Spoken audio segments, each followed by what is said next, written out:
Nós estamos numa série aqui na Igreja Batista em Calcaia do Alto, numa série sobre os ensinos de Jesus através das parábolas. E hoje nós vamos dar sequência a essa série falando sobre outra parábola que talvez, junto com a parábola do bom samaritano, seja uma das parábolas mais conhecidas, mais populares de Jesus, a parábola do filho pródigo. De alguma forma, até mesmo aquelas pessoas não familiarizadas com a Bíblia, conhecem um pouco da história do filho pródigo. A parábola do filho pródigo é uma das muitas registradas apenas no Evangelho de Lucas.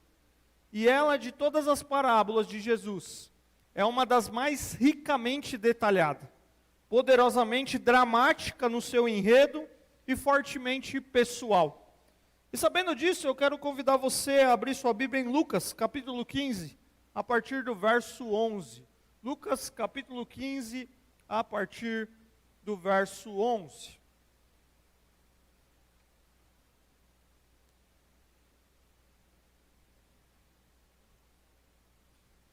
Lucas 15, verso 11. Vocês estão me ouvindo bem? Diz assim a palavra do Senhor. Jesus continuou. Um homem tinha 2 filhos. O mais novo disse ao seu pai: Pai, quero a minha parte da herança. Assim ele repartiu sua propriedade entre eles.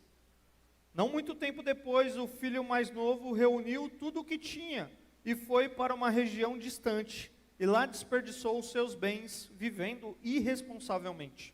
Depois de ter gasto tudo, houve uma grande fome em toda aquela região, e ele começou a passar necessidade.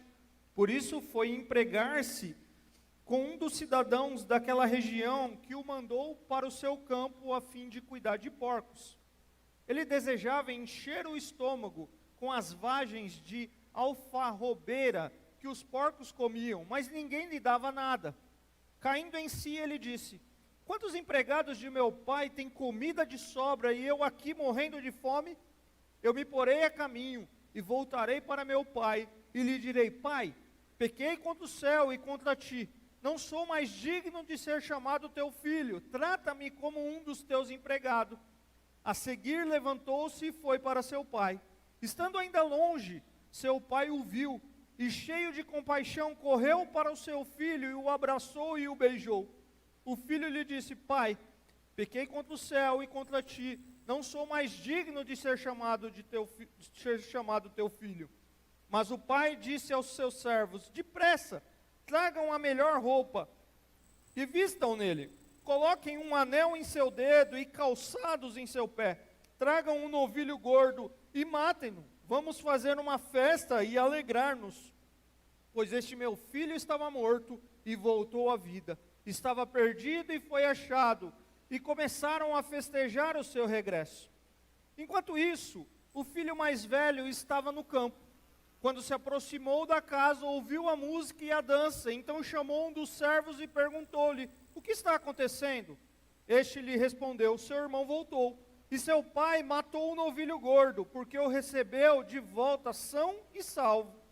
O filho mais velho encheu-se de ira e não quis entrar. Então seu pai saiu e insistiu com ele, mas ele respondeu ao seu pai: Olha, todos esses anos eu tenho trabalhado como um escravo a teu serviço, e nunca desobedeci às tuas ordens, mas tu nunca me deste um cabrito para eu festejar com os meus amigos. Mas quando volta para casa esse teu filho, que esbanjou os teus bens com as prostitutas, matas o novilho gordo para ele? Disse o pai: Meu filho, você está sempre comigo, e tudo o que tem é seu, mas nós tínhamos que celebrar a volta desse seu irmão, e alegrar-nos porque ele estava morto, e voltou à vida, estava perdido, e foi achado. Palavra do Senhor para nós, vamos orar. Pai, nós te agradecemos por tudo que o Senhor já tem falado aos nossos corações aqui, ó Pai. Nós queremos nesse momento ouvir a tua voz através da exposição da tua palavra, Pai. Que o teu Espírito Santo fale conosco aquilo que o Senhor tem para dizer para cada um de nós aqui, porque o Senhor nos conhece. Ó Pai, nós queremos ouvir aquilo que o Senhor deseja falar para nós e não o que queremos ouvir. E nem sempre ouvir aquilo que que o Senhor deseja falar para nós é aquilo que nos agrada, porque às vezes nos confronta, às vezes nos faz pedir perdão, e às vezes nos faz endireitar caminhos, que na nossa visão parecia reto, mas precisamos estar no caminho certo. E nós pedimos que o Teu Espírito Santo fale aos nossos corações. Essa é a nossa oração, em nome de Jesus. Amém. Nós, para entendermos essa parábola, queridos, nós precisamos trazer à mente aqui um pouco do que nós refletimos a semana passada.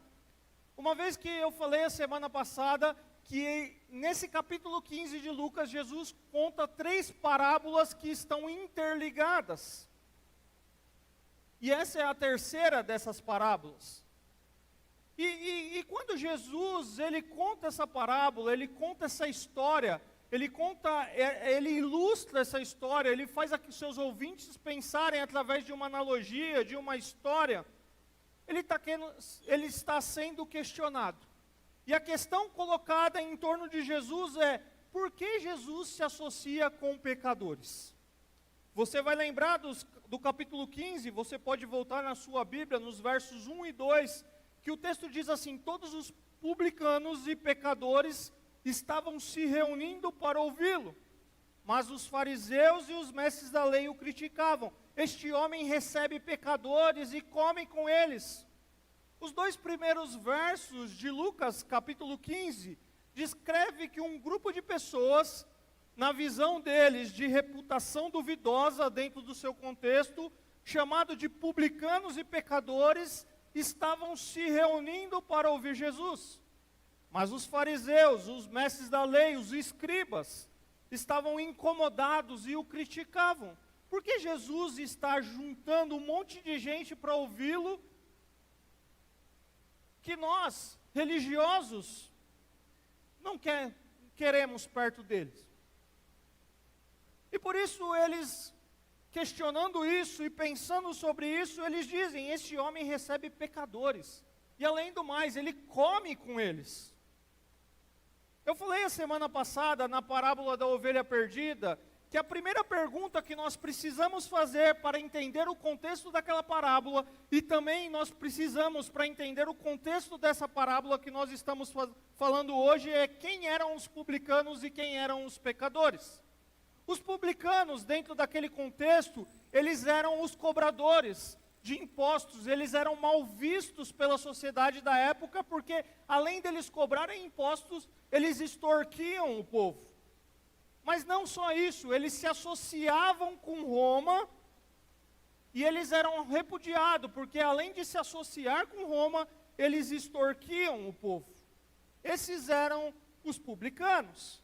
Mas tinham aqueles que eram conhecidos como os pecadores. E quem eram os pecadores? Se a gente olhar no contexto de hoje, olhando a palavra de Deus, você vai falar: o pecador sou eu, porque a palavra de Deus diz que quem disser que não tem pecado é um mentiroso. Não é isso que diz a palavra de Deus? Mas os pecadores, dentro daquele contexto, o chamado de pecadores, eles colocavam como aquelas pessoas imorais. Eram as pessoas que, além de imorais, era um termo que os fariseus, os religiosos, usavam para insultar as pessoas comuns. Eram as pessoas que eles consideravam ignorantes. Eram ignorantes da lei. Pessoas desprezíveis, pois essa gente não era capaz de guardar os ensinamentos da lei oral. Então eles eram os pecadores. Porque além deles serem imorais do ponto de vista dos religiosos, eles não tinham capacidade cognitiva de guardar a lei, os seus corações não guardavam a lei. E as pessoas então, ligadas à religião, que nós chamamos aqui, que o texto chama de fariseu, e o fariseu, querido, naquela época, um judeu comum, ele tinha um fariseu como um perfeito modelo de virtude. Ele era o cara da religião daquele tempo, embora ela muito fragmentada, se você conhece um pouco a história. Ele era a coluna mestra do judaísmo. E os mestres da lei eram aqueles que ensinavam, que se aplicavam no ensino da lei. Eles eram esses religiosos que ficavam vendo o ministério de Jesus e o criticavam. E diziam: como pode esse camarada comer com pecadores? Nós poderíamos dizer que o contexto destas parábolas é que Jesus ele está sendo criticado por passar tempo com pecadores, ele está recebendo, ele está comendo com eles. Jesus está passando tempo com aqueles os quais os fariseus e os escribas, os mestres da lei, julgam ter um comportamento impróprio, fora dos limites, importuno, inaceitável por Deus. Então, como é possível? Se na nossa lei diz que essas pessoas têm que ser repudiadas, se na nossa lei diz que nós não podemos nos aproximar dessas pessoas. E aí, como eu disse, Jesus no capítulo 15, ele conta 3 parábolas. Parábolas que estão interligadas. E ele vai nessas parábolas ilustrar a diferença fundamental entre ele e os fariseus. E por que ele procura pecadores? Parábolas que expressam o amor de Deus pelos perdidos. Jesus está respondendo uma crítica por meio dessas parábolas. E aí então ele começa no capítulo 15, nós falamos a semana passada contando a parábola da ovelha perdida. De 100 ovelhas perde-se uma, o pastor deixa as 99 para ir atrás daquelas que se perdeu. E aí Jesus conta uma outra parábola que não está aqui dentro daquilo que nós separamos para essa série, mas é a parábola da moeda perdida. De 10 moedas, perde-se uma mulher com muita perseverança não desiste de encontrar uma moeda de muito valor. E Jesus então conta uma terceira parábola, a parábola do filho pródigo. E Jesus conta as suas 3 parábolas para desconstruir a religiosidade dos fariseus e escribas. Por isso que o verso 11 começa assim, Jesus continuou. Vai lá com 11, capítulo 15, verso 11. Na minha versão, talvez na sua possa mudar um pouco a expressão, mas diz assim, Jesus continuou. E a pergunta é, Jesus continuou fazer o quê? Jesus continuou contando as parábolas. Ele já tinha dito outras 2, explicando o porquê se associa com os pecadores e ele continua o seu raciocínio. E eu quero abrir um parênteses aqui, porque uma das regras que nós aprendemos, estudamos como teólogos, aqueles que interpretam as Escrituras, nos diz que quando nós estudamos as parábolas, a gente precisa manter-se a atenção a uma ideia central, na lição central da parábola, e não tentar extrair um significado a cada detalhe complementar da parábola. E aí, se a gente faz isso, a gente cai num erro muito grande de alegorizar a parábola. Por exemplo, dizer que o anel tem um significado, o calçado tem um significado. Não é isso que o texto nos diz. A parábola tem uma ideia central, tem uma lição central dentro do contexto.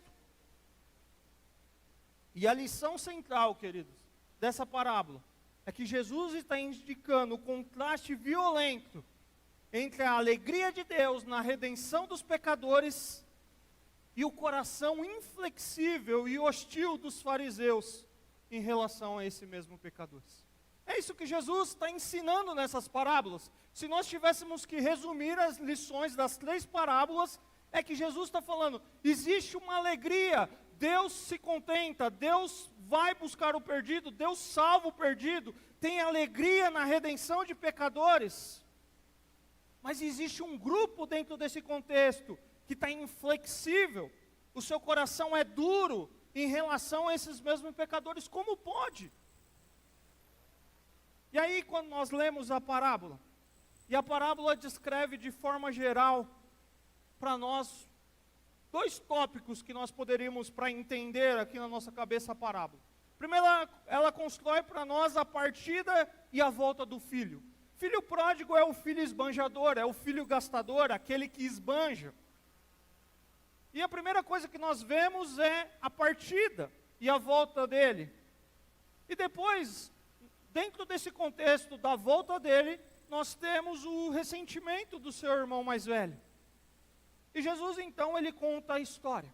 Nós lemos aqui, mas eu vou resumir, a história nos diz que um homem tinha 2 filhos. Um dos filhos, o filho mais novo, ele pediu a sua herança e disse que queria ir embora da casa do pai. O pai dividiu a herança entre eles e pouco tempo depois o filho partiu, viajando para uma região distante. Ele ali desperdiça seus recursos, vivendo de uma forma irresponsável. Depois de um tempo, o dinheiro acaba. Não dá para ficar muito tempo de férias sem trabalhar, né? Se você não fizer um bom investimento, vai acabar. Depois de um tempo, o dinheiro acaba. E o dinheiro acaba, os amigos se foram, e ele chega ao ponto de não ter mais o que comer.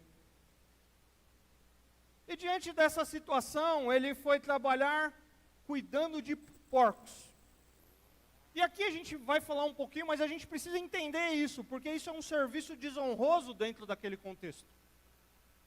E o pior é que ele não só cuida dos porcos, como ele percebe que os porcos comem melhor que ele. Eu não sei a sua experiência com porco, mas eu sempre cito o exemplo das minhas férias do sítio do meu tio, quando eu vou para esses contextos mais rural. Mas eu nunca desejei comer aquela comida, embora eles eram bem tratados. E esse é o desejo que bate no coração daquele rapaz. A fome é tanta que ele deseja comer aquela comida. E ele chega então à conclusão que os empregados do seu pai estão bem melhor que ele. E aí ele decide retornar e humildemente ele pede para ser tratado como um escravo.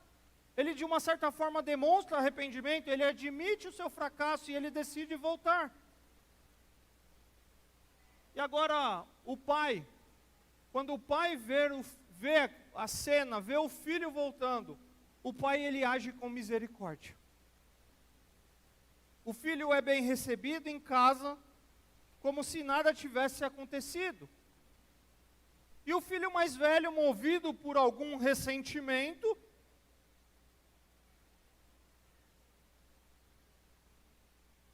ao voltar do campo, ele vê aquele barulho, ele fala: o que está acontecendo? Que festa é essa? E aí dizem para ele: ó, o seu irmão voltou. E aí ele não quer entrar na festa. Como assim meu irmão voltou?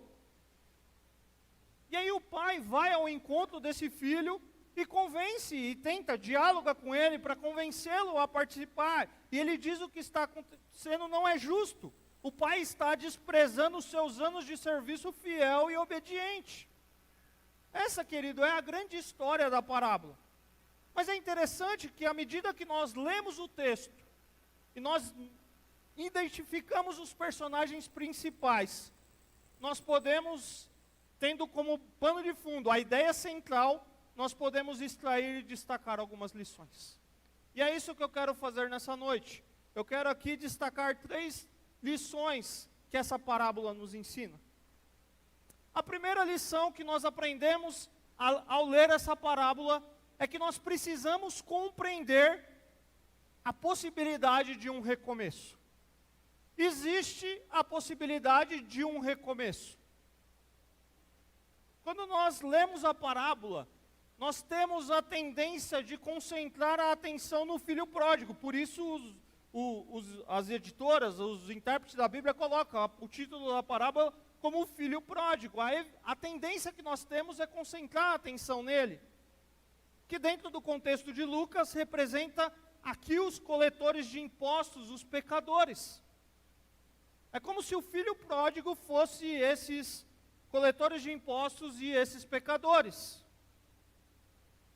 E a cena que Jesus apresenta, queridos, é algo dramático que se poderia imaginar dentro daquele contexto, uma vez que a família constituía o compromisso supremo com outro ser humano. Como assim um camarada fazer isso?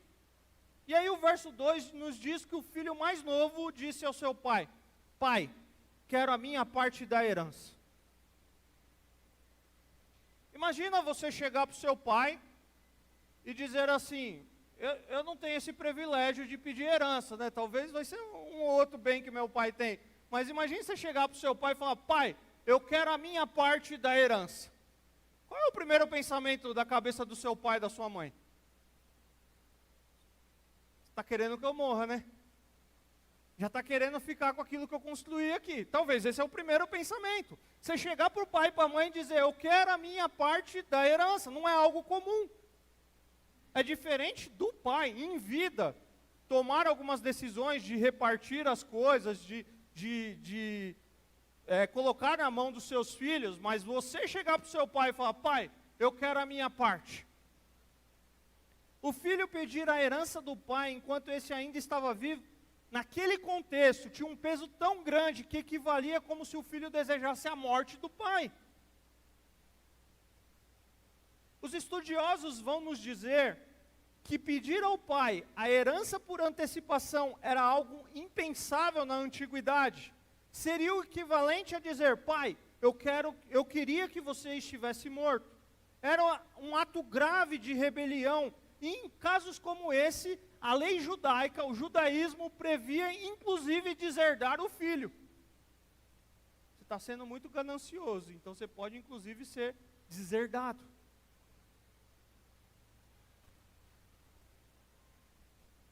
Mas a lei judaica, ela permitia que o pai decidisse quais bens, especialmente a terra, ali seriam entregues a qual filho ali na sua distribuição, mas eles só poderiam tomar posse dos bens depois que o seu pai falecesse, o seu progenitor falecesse. E Jesus aqui, queridos, ele está retratando a misericórdia de Deus para com eles, com os publicanos e pecadores. E por isso a maioria dos seus ouvintes certamente não se identificaria com o pai dessa parábola. Como é possível o pai fazer isso? Porque eles conheciam inclusive algumas questões da lei judaica que davam o direito deles punirem um filho. Como é possível um filho rebelde fazer isso com seu pai? O texto não escreve para nós, descreve, não registra, o que aconteceu quando ele recebeu parte da herança e foi embora. Mas nas narrativas de Jesus, os judeus reconheceriam que ele teria ido para um território gentil, imundo, com uma população formada por pessoas gentil, ou seja, por aqueles que não eram daquele ambiente religioso deles. Além do fato que, para os religiosos moralistas, desperdiçar os bens paternos conquistado com muito suor, era um crime detestável, terrível. Mas o fato é que nessa região distante, o jovem desperdiça a sua riqueza. Desperdiça, o texto vai nos dizer, através de uma vida irresponsável, talvez pervertida, desenfreada, e perde tudo. E naquela região, a fome. Algo comum e devastador naquele período, e que muitas vezes ainda ali era acostumado até ver como um juízo divino. E é interessante que quando nós olhamos para essa história, com o pensamento de um judeu ouvindo essa história naquela época, é como se os ouvintes de Jesus estivessem dizendo: estamos prontos para o fim da história. Vai vir uma lição moral que nós podemos transmitir aos nossos filhos. Esse camarada tem a sorte que merece. Ele escolheu esse caminho. E pelo que ele vai fazer a seguir, estaria provavelmente excluído de qualquer comunidade judaica e de ajuda financeira que poderia receber dela. Porque o texto diz que devido a essa fome, esse jovem, ele precisa de um trabalho. De um trabalho para poder se manter, de um trabalho para poder se alimentar. Mas diante daquela situação que ele estava vivendo, o texto nos diz que ele conseguiu encontrar um homem daquele país, daquela região, que o envia para alimentar os porcos. E como dissemos aqui, o mais triste, ele desejava se alimentar com aquilo que os porcos comiam. E ninguém os dava nada. Agora imagina novamente, querido, a cabeça de um judeu do primeiro século, de um fariseu, de um escriba, de um mestre da lei ouvindo isso. Para ele, esse homem está no fundo do poço. Ele está em estado de degradação terrível. Na perspectiva judaica ortodoxa, o porco é o mais impuro de todos os animais. Não podia nem comer a bistequinha, porque é impuro naquela perspectiva. Aquele pernil, não podia. E o camarada está vendo, e nem pensando nas partes do porco que ele poderia comer, porque isso não fazia parte da cultura dele, mas ele está vendo os porcos comendo e falando assim: como é possível? Eles comem melhor que eu. Agora, ainda disso, o Jesus coloca na parábola que ele desejava comer. Isso gerou uma repulsa naqueles camaradas. Como é possível? O cara sai da casa do pai, vai para um lugar distante, um lugar impuro, está cuidando de um bicho impuro, desejando comer a comida desse bicho impuro. Na cabeça daquele religioso, ele estava em uma terra impura, trabalhando para um fazendeiro impuro, cuidando de um animal impuro e desejando comer o alimento impuro de um animal impuro. Diante daquela situação, a única esperança é voltar para a casa do seu pai. Talvez o seu pai pudesse até ter feito uma cerimônia para o deserdar, conforme algum dos costumes judaicos. Se você ler Deuteronômio 21, 18 a 21, vai dizer assim: se um homem tiver um filho obstinado e rebelde, que não obedece a seu pai nem a sua mãe, e não o escuta quando o disciplinam, o pai e a mãe o levarão aos líderes da sua comunidade, à porta da cidade, e dirão aos líderes: esse nosso filho é obstinado e rebelde, não nos obedece, é devasso e vive bêbado. Então todos os homens da cidade o apedrejarão até a morte. Eliminem o mal do meio de vocês. Todo Israel saberá disso e temerá. Obviamente tem um contexto para a gente explicar isso, mas isso fazia parte da cabeça deles. Eles conheciam a lei, nós estamos falando dos religiosos. E o pai poderia ter feito isso, embora naquele contexto fosse uma religiosidade fragmentada, não já um judaísmo como o do Antigo Testamento. E cai a ficha daquele garoto: os empregados do meu pai estão muito melhor do que eu. E eu vou voltar. E eu vou voltar e eu vou pedir humildemente para o meu pai me tratar como um escravo. De uma certa forma, queridos, ele está arrependido. Ele admite que errou, que fracassou e que deseja retornar. E a primeira lição que nós podemos extrair dessa parábola, como eu já disse, é que existe a possibilidade de um recomeço. O arrependimento sempre é possível para aqueles que desejam voltar para Deus.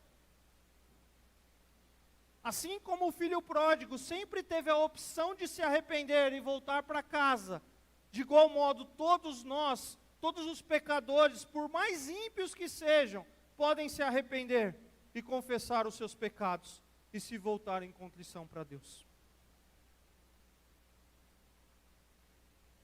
Mas o fato, queridos, é que nós temos um grupo ali, de fariseus, de mestres da lei, que viam as pessoas como irrecuperáveis, sem esperança de redenção. A religião é para pessoa boa, a religião é para quem segue a lei, a religião não é para quem é mau. Nós não podemos nos misturar com esses, nós não podemos tratar com bondade, nós não podemos nos aproximar deles para não nos contaminarmos. Mas Jesus ensina que existe a possibilidade de um recomeço. Essa parábola, querido, ela nos dá uma lição, uma descrição da perdição da raça humana. Ela é uma autobiografia de todos nós, que fazemos uma deliberada declaração de independência contra Deus. Talvez você chegou aqui nessa noite e está tentando viver uma vida que você quer ser o protagonista dela, e você tenta encaixar Deus no enredo da sua vida. Jesus é um personagem de apoio, você é o personagem principal. E talvez viver dessa forma tem feito você viver distante do Pai, assim como o filho pródigo. Mas o que a gente pode fazer, queridos, é jogar esse script fora, para fazer parte da história que Deus deseja escrever. E ir até a cruz de Cristo, abrindo mão dessa história que você e eu tentamos escrever longe de Cristo. Porque a vida humana deveria estar fundamentada em conhecer e se relacionar com Deus. Mas biblicamente, por conta do pecado, por conta da queda, a corrupção da boa criação, o mundo se tornou sombrio. O ser humano rejeita, o ser humano abandona a sua relação de dependência, de obediência, de comunhão com Deus. E a consequência disso, queridos, é que o nosso coração está em rebelião contra Deus. E aí a gente tenta viver, dizendo como um filho pródigo: Pai, me dá a minha parte da herança nesse mundo que o Senhor criou, porque eu quero viver como eu quero. E o problema é que viver como a gente quer, a gente sabe que muitas vezes vai chegar um momento que vai vir a fome, vai acabar a grana, as escolhas não vão ser orientadas pelo Senhor, vão vir os problemas, e a gente olha para tudo isso e fala: Senhor, como é possível? Mas assim como o filho pródigo lembrou que ele tinha um pai, nós temos um Deus que se apresenta nas Escrituras como nosso pai, e nós podemos nos lançar nos seus braços.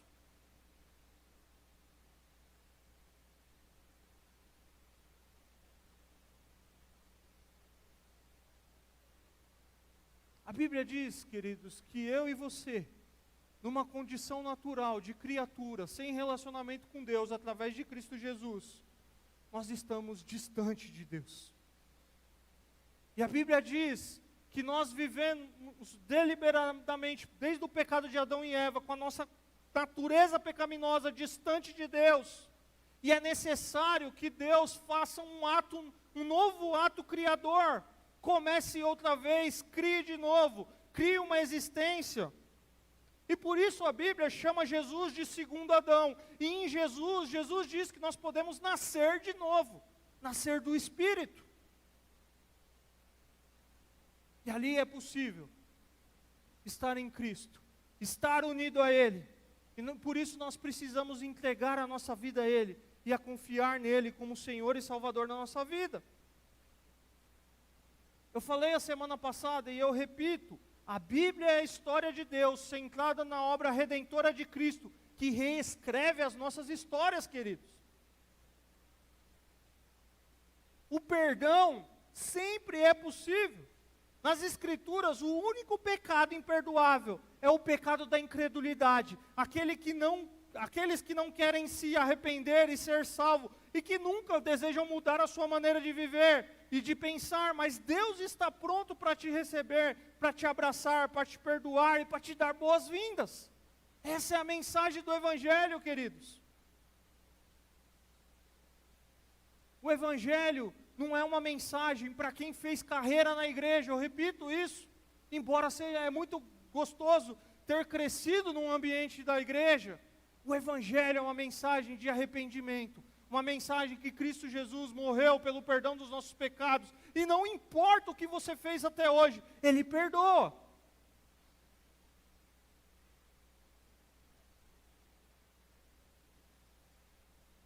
O que não impossibilita você de ter as consequências dos seus atos, mas Ele perdoa. Quando nós olhamos para o filho pródigo, nós vemos a oportunidade de recomeçar. Quando nós olhamos para a atitude desse filho, nós vemos, há uma oportunidade de recomeço. Mas o texto continua. E antes de falar da atitude do pai, existe um segundo filho na história. E eu quero desse filho extrair uma segunda lição. Porque nós devemos nos alegrar e nos envolver com a generosidade e com a misericórdia divina. Porque o ensino de Jesus, querido, nessas parábolas, e por isso a minha crítica do título somente Filho Pródigo, porque o ensinamento de Jesus nessa parábola é muito mais amplo do que a possibilidade de um recomeço. A possibilidade de um arrependimento para aqueles que querem voltar para Deus. Há um segundo filho que entra em cena. E antes de falarmos do pai, nós precisamos entender a sua atitude.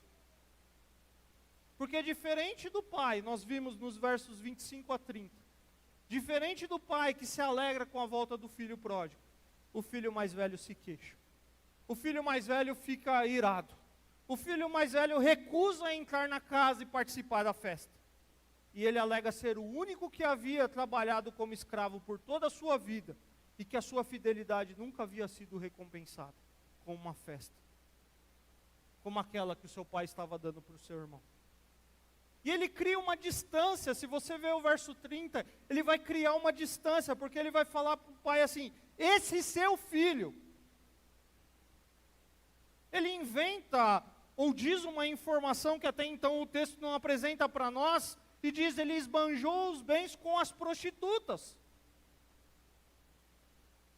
Ele não quer relacionamento com seu irmão. É uma reclamação típica de rivalidade entre irmãos. Quem tem irmão aqui sabe o que é a mãe pedir para ir tomar banho, e naquela fase que você fala: não, vai ele primeiro, tal, e aí fica aquela brincadeirinha, ou aquela briga que vai se tornando mais sério. Mas é uma rivalidade típica de irmãos. Agora a gente precisa lembrar novamente do cenário da história. Nós precisamos, queridos, a pregação bíblica, ela tem que te colocar lá no texto, e ela tem que te trazer de volta para o contexto que nós vivemos, senão você vai sair um judeu daquele século, não é esse o desejo. Mas eu quero que você vá comigo lá para o texto novamente. Pensar com a cabeça daqueles ouvintes. Quem são aqueles ouvintes? Os religiosos, os mestres da lei, que eles estão fazendo o quê? Resmungando e questionando o fato de Jesus comer com publicanos e pecadores. E nessa história, claramente, o irmão mais velho corresponde aos fariseus e aos mestres da lei. Esse é o centro da história, queridos. Que assim como o filho mais velho está ressentido, mas eles não deveriam ficar assim, eles deveriam se alegrar, sendo o povo de Deus, por ele estender a sua graça, aquele que dentro daquele momento eles consideravam indignos. Obviamente, nós sabemos que Deus valoriza a fidelidade daqueles que obedecem à sua vontade, mas Ele também não deseja que a gente despreze aqueles que aos nossos olhos são rebeldes, que se arrependem. E Jesus, Ele mostra o amor e a misericórdia do Pai, através da atitude do Pai. Mas o ressentimento do irmão mais velho assemelha-se à atitude dos fariseus e dos mestres da lei que se opunham a Jesus. Nessa parábola que Jesus conta, queridos, o filho pródigo obviamente representa os pecadores confessos, os rebeldes, os dissolutos, os destruídos, as pessoas imorais que fazem pouco caso da fé em Deus ou do amor a Ele. Mas há um segundo tipo de pecador, e é exemplificado aqui pelo filho mais velho. Esse jovem é um retrato de todos os pecadores, que aparentam honra, moral superficial, ou religiosidade de fachada, que são pessoas como escribas e fariseus. Queridos, você quer saber o testemunho de vida cristã de qualquer um de nós aqui, queridos? Ande, ou pergunte com quem ande próximo dessas pessoas. Você quer saber se a nossa vida cristã é autêntica ou é fachada? Vai até aqueles que caminharam ao longo da vida com essa pessoa. É ali que nós sabemos a autenticidade de alguém. É ali que nós sabemos o caráter de alguém. É o legado que nós deixamos por onde nós passamos, que nós dizemos se a nossa vida cristã ela é autêntica ou ela é uma fachada.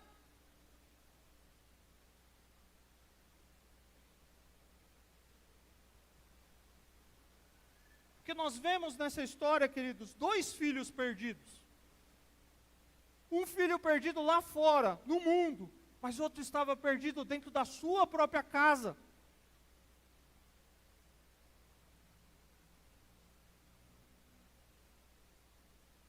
Esse filho mais velho, que alguns vão colocar que é o retrato de um bom crente, não é, querido. O filho mais velho nunca foi realmente dedicado ao pai. Ele não é o símbolo do verdadeiro cristão. Em vez disso, ele descreve a hipocrisia religiosa do seu coração.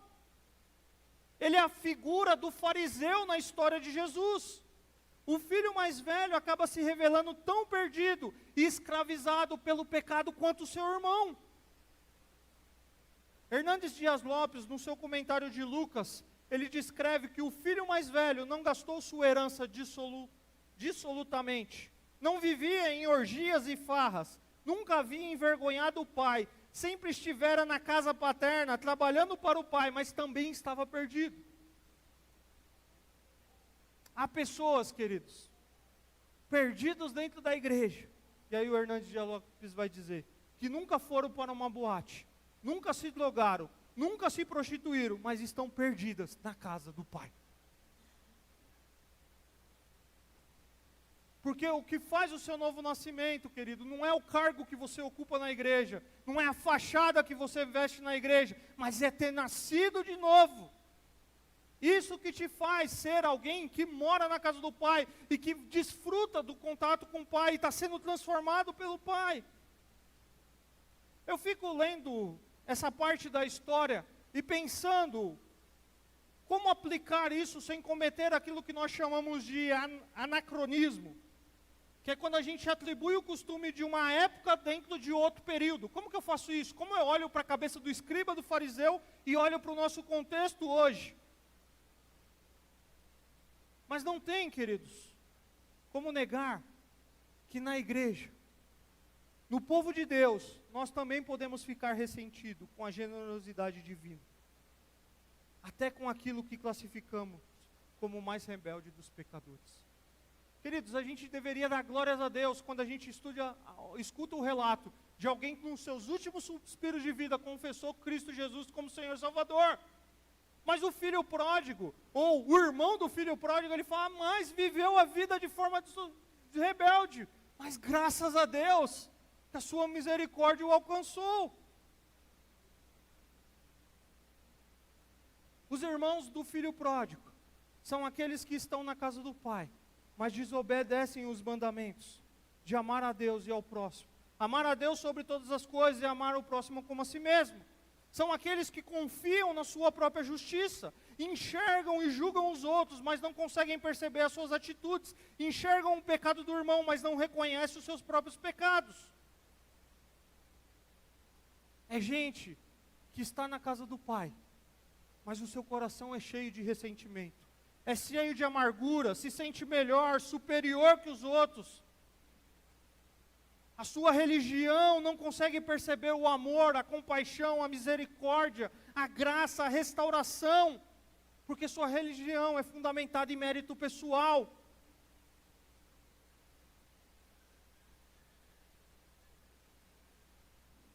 É gente que está desobedecendo a Deus dentro da sinagoga, é gente que está desobedecendo a Deus no nosso contexto dentro da igreja. Tem muitas atitudes nossas que refletem um coração como o do irmão mais velho do filho pródigo. Quando a gente acha que a gente tem um espaço cativo em um ministério da igreja, quando a gente quer chamar atenção para si dentro do contexto da igreja, quando a gente quer ser o centro das atenções, quando a gente não quer acolher, não dá espaço para quem está chegando, entre tantas outras coisas que nós poderíamos destacar aqui, passar um bom tempo destacando, é o irmão do filho pródigo, que não quer ver a transformação e o novo que Deus está fazendo. Mas aqueles escribas, aqueles fariseus, eles tinham as suas interpretações das escrituras para agir daquela forma. E nós, será que também não temos a nossa própria interpretação, que diz que nós devemos agir assim? Nós precisamos avaliar o nosso coração, queridos. Mas há uma terceira lição nessa parábola, é que nós necessitamos da compreensão do amor de Deus que perdoa pecados. Há 2 filhos, mas o personagem mais importante da parábola não é nenhum dos filhos. Embora em algum momento nós possamos nos identificar com a atitude de algum deles. Mas o grande protagonista dessa história é o pai que saiu para abraçar o filho mais novo, que havia saído de casa e que estava voltando, mas também foi ao encontro do filho mais velho que ficou em casa, mas que agora não queria entrar. É o amor do pai pelos 2 filhos, queridos. A parábola apresenta vários fatos que ninguém naquela época conseguiria corresponder, que isso demonstra esse amor desse Deus que Jesus está tentando ilustrar. Porque dividir o bem, concordando com o pedido atrevido do filho mais jovem, distinguiria aquele pai da maioria dos pais daquela época. Ficar na vigília à espera do filho, de modo que certo dia, enquanto olhava na direção que o filho tinha seguido, talvez meses ou anos, ele o vê à distância e corre para abraçar. Nenhum pai daquela época faria isso, dentro do costume judaico. Ao invés de fazer uma cerimônia judaica para repudiar o filho, ao contrário, ele dá uma festa. Ele também é cuidadoso com o filho mais velho, que merecia ser repreendido por sua atitude ingrata, mas ele repete ao filho mais velho o que já havia dito antes: esse seu irmão estava morto e voltou a viver, estava perdido e foi encontrado. Queridos, somente Deus pode agir como o pai dessa parábola, porque é Ele que conhece o coração dos seus filhos, das suas criaturas. Eu sou grato a Deus, pois eu tive um bom pai na minha vida, ou tenho um bom pai.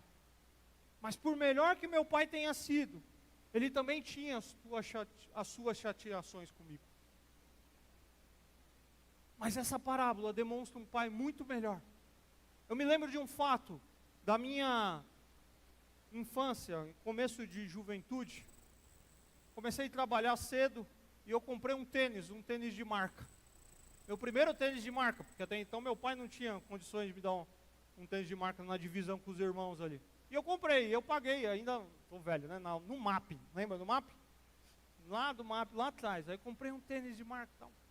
Aí um dia, eu usei algumas vezes, estava afastado da igreja nessa época, e um dia eu fui trabalhar com esse tênis. Falei para minha mãe, vou pôr o tênis. Ela falou, não vai não. Eu trabalhava o dia inteiro, andava na rua e depois ia para a escola. Chegava em casa meia-noite. Aí fui pôr o tênis e peguei, e aquele dia aconteceu algo atípico na minha vida, queridos. Eu fui atropelado. Na Avenida Paulista, entre o Paraíso e a Vergueiro ali, literalmente no Paraíso, eu fui atropelado. E não é algo que eu estou ilustrando, não é uma parábola. Eu fui mesmo, eu bati o ombro, o carro veio para trás, eu na época pus no reflexo a mão aqui, quebrei o dedo, mas tem algo que eu trago na minha mente até hoje, queridos. O tamanho do furo que ficou no meu tênis. E era um Corsinha vermelho, o cara foi me socorrer, ele me levou para o hospital do servidor ali perto, e quando ele socorreu, ele falou, eu quebrei o paralama do vidro da frente do carro dele. Ele falou, eu troquei esse vidro essa semana. Eu falei, e eu comprei esse tênis faz menos de 2 semanas.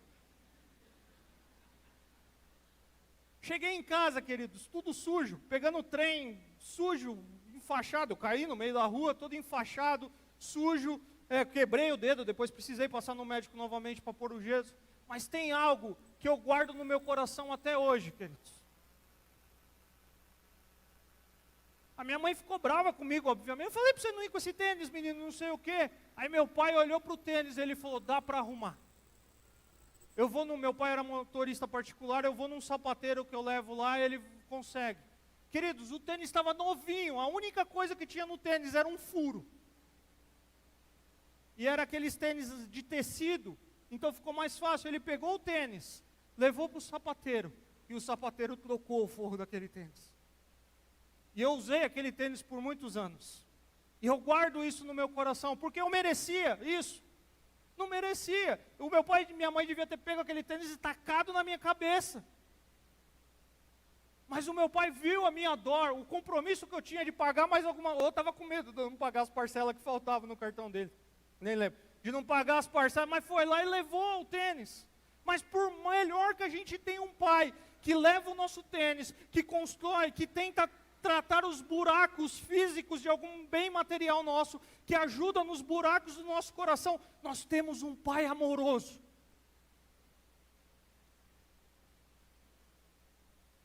Que olha para mim e para a sua vida, queridos. E diz assim, não importa o filho rebelde que você foi, não importa as desobediências do seu coração, eu vou festejar quando você dizer, eu creio em Cristo Jesus como Senhor e Salvador. Quando você decidir entrar no caminho que eu quero escrever para você, não importa a história de vida que você viveu até hoje.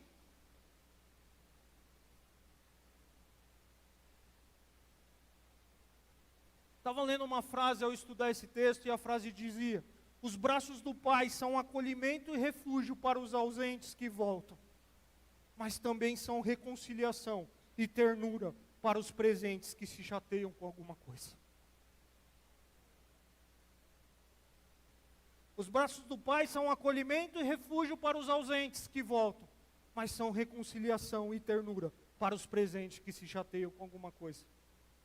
O nosso Deus, querido, é um Pai gracioso. O nosso Deus é um Pai amoroso, que mesmo diante das nossas falhas, muitas vezes nos corrigindo, nos trata com graça e bondade, e nos dá a oportunidade para o arrependimento e para o recomeço. E os seus braços são as fontes de consolo para nós, os seus filhos. O pai dessa história sentia a falta do seu filho, ele ansiava pelo seu retorno. Isso é graça, querido, isso é amor imerecido. Esse Deus, esse Pai amoroso, perdoa os nossos pecados e nos dá a chance de voltar para casa.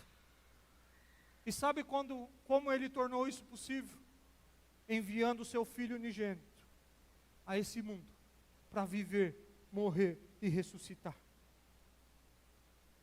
Não importa o que você tenha sido no passado, nem o que você é no momento, basta que você olhe para o Pai, creia no Pai, volte para os seus braços, confessando o seu pecado contra Ele, lançando sobre sua misericórdia em Cristo Jesus, reconhecendo que somente Ele pode salvar.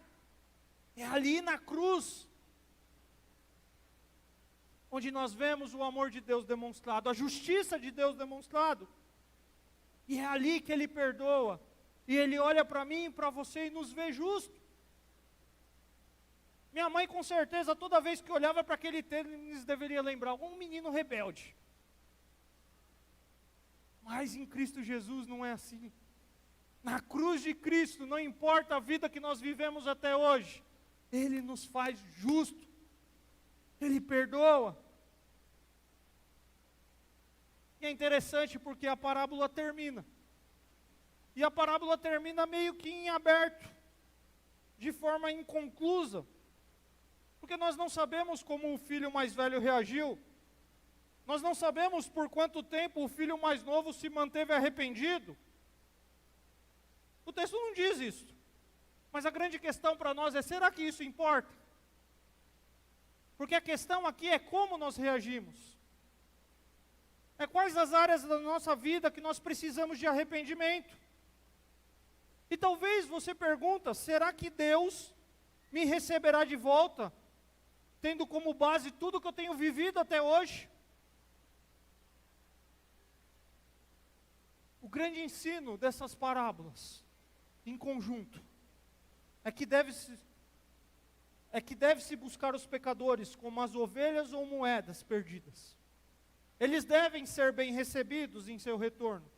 Não é certo deixá-los de lado por conta da religiosidade. Mas é interessante que deve-se buscar, mas esses também devem ser esperados. E quando chegam, precisam ser acolhidos quando retornam. Nós precisamos buscar refúgio na casa do Pai, querido. Tem muitos filhos pródigos, filhos nossos, filhos de pais ou parentes nossos que começaram a caminhada de vida cristã, mas um dia decidiram construir a sua própria história de vida, dizer que poderiam ser independentes de Deus. Mas o coração de um crente é aquele que ora, é aquele que deseja a volta, e o dia que volta, festeja, porque é a salvação na igreja de Cristo Jesus. Não é o medo que você vai perder o seu lugar, não é o medo que você vai deixar um ministério Y ou X, mas é a igreja juntos, celebrando ao Senhor pelo que Ele tem feito em nosso meio. Esse é o plano de Deus nas Escrituras, querido. Quando nós olhamos para as Escrituras, o plano de Deus em Cristo Jesus é dizer, eu não me importo com o que você se tornou, não importa o que você fez, eu te criei para a minha glória e para o meu louvor. Volta para casa, porque é isso que eu desejo para a sua vida. Eu queria que você saísse daqui em mente, e eu quero caminhar para uma conclusão, que você saia daqui em mente, que nós temos que compreender a possibilidade de um recomeço. Queridos, na nossa vida cristã, há chance para recomeço. Graças a Deus por isso. A esperança. Nós devemos nos alegrar nos envolver com a generosidade e misericórdia divina. O que Deus está fazendo no nosso meio? Vamos participar, vamos nos envolver, vamos orar e buscar o que Ele deseja fazer. Nós necessitamos da compreensão do amor de Deus, que perdoa os pecados. Eu li essa semana uma frase de um escritor famoso, autor de livros, e ele diz assim: o inferno é cheio de pessoas religiosas sinceras, nunca nascidas de novo. O inferno é cheio de pessoas religiosas sinceras, nunca nascidas de novo. O céu é cheio de pessoas imorais que se arrependeram e creram em Cristo Jesus.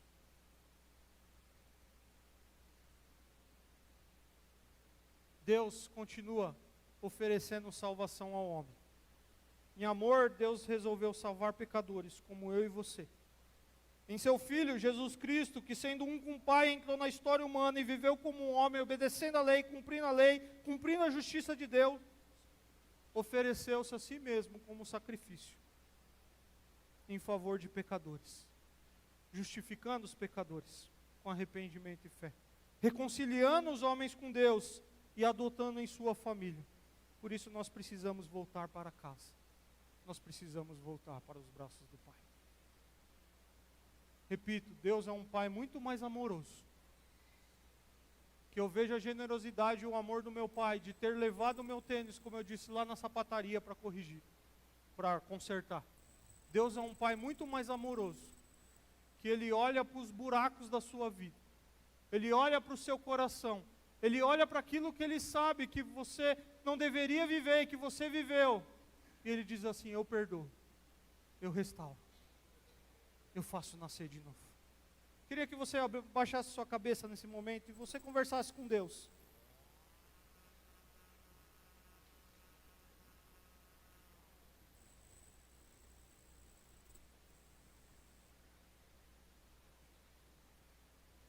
Nós vamos ter a ceia agora, as crianças estão entrando, não precisa se distrair, mas eu queria que você conversasse com Deus nesse momento.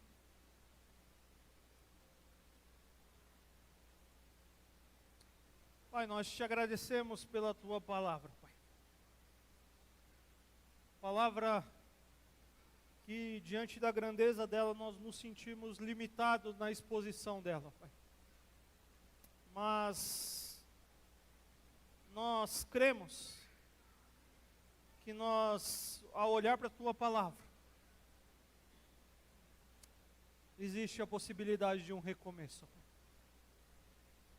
Esses mesmos publicanos e pecadores que esses mestres da lei criticavam, se a gente folhear algumas páginas de Lucas, lá no capítulo 19, a gente vai ver que um desses publicanos ouviu falar do Senhor, subiu numa árvore, o Senhor pediu para ele descer, disse que estaria com ele, e ele, ao ouvir ao Senhor, ao ver o Senhor, ele disse: se ele defraudou alguém, ele vai devolver, ele vai multiplicar aquilo que ele defraudou. E aí Jesus diz que há salvação ali, há recomeço para aquele publicano, Pai. O mesmo recomeço que há para cada um de nós aqui, ó Pai, que muitas vezes vivemos distante do Senhor, escolhemos viver a nossa vida, escrevemos a nossa própria história de vida, e ao olhar para a Sua palavra, antes da queda, nós vamos ver que o Senhor nos criou para ter um relacionamento íntimo com o Senhor, para sermos a Sua imagem, a Sua semelhança, para refletirmos o Seu caráter, para glorificar o Teu santo nome, e talvez a nossa vida foi construída distante disso.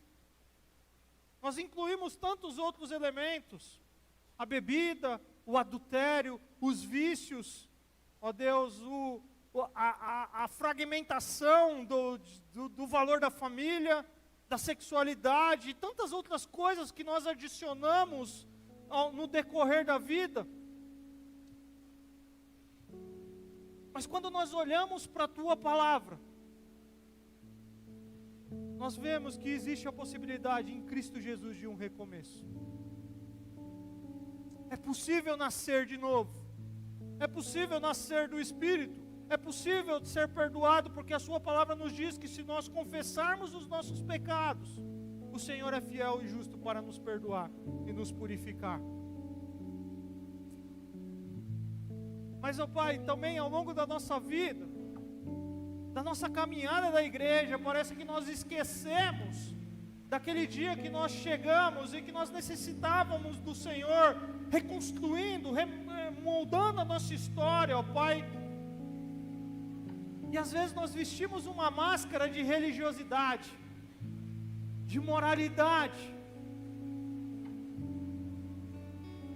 e nós não perguntamos aquilo que o Senhor deseja fazer, ó Pai.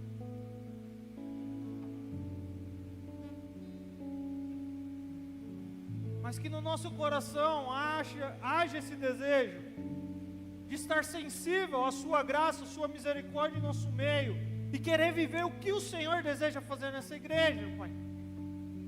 Aqueles que o Senhor deseja trazer, mesmo que socialmente, aos nossos olhos possam ser diferentes de nós, mas em Cristo Jesus, o Senhor nos faz um. Obrigado, ó Pai, por ser esse Pai amoroso, esse Pai que nos perdoa, esse Pai que nos recebe, e esse Pai que mesmo sendo Deus e não deixando de ser Deus, habita entre nós, morre a morte de cruz,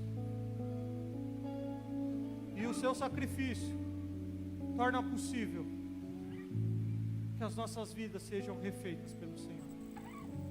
Torna possível olhar para a tua palavra e vendo o Senhor nos convidar para os seus braços, o Senhor nos convidar a voltarmos para a tua casa. E nós queremos sair daqui nessa noite dizendo isso. Nós queremos estar nos seus braços, desse Pai amoroso, desse Pai sim que nos corrige, nos trata, nos molda, mas que é um Pai amoroso, é um Pai gracioso e que não nos rejeita. Essa é a nossa oração, em nome de Jesus, amém? Servo sofredor, a luz do mundo, promessa viva que se cumpriu, palavra que nos leva das trevas à luz, a escuridão não venceu.